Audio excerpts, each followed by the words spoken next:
Hi everyone, today we are going to solve a problem that involves the motion of a stone thrown from this cliff uh, into the sea. We are given with an equation that models the height of the stone above the sea level over the time. The height is represented by h into this model equation, and t represents the time here. So our model equation is h is equal to minus 5t square plus 15t plus 9t. In part A, we are supposed to find the height of the cliff above the sea level.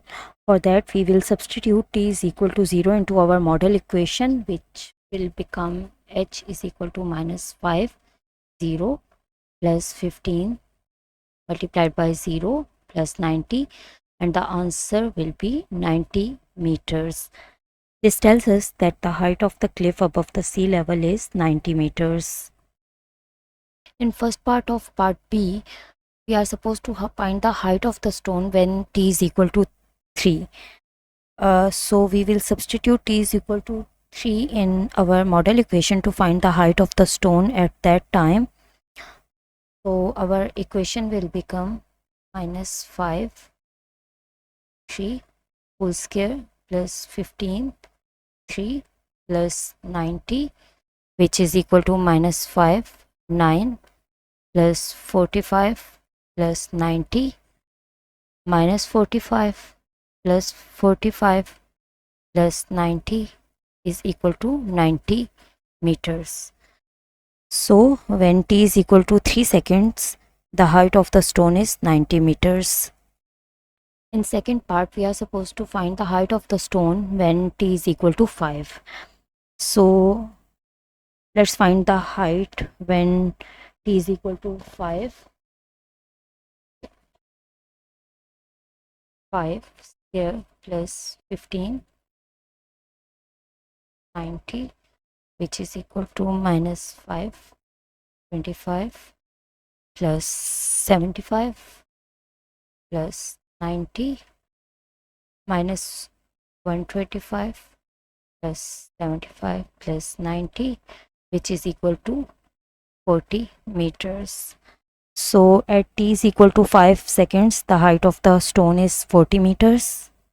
For part C, we are supposed to predict the height of the stone after 20 seconds.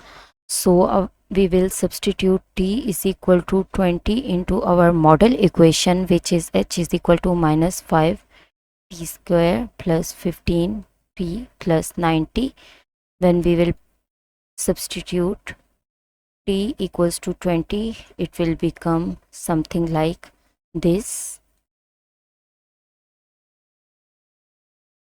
After calculations, we will get 2000 plus 300 plus 90, which will be equal to minus 1610 meters. So according to the model, after 20 seconds, the height of the stone would be minus 1610 meters. In part D, they have asked us to comment on the validity of the prediction. So let's think about what a height of minus 1610 meters really means. It would mean that stone is 1610 meters below the sea level, which isn't realistic in this sense, in this question. So this shows us that the model is only valid for a certain range of time, likely from when the stone is thrown until it hits the sea.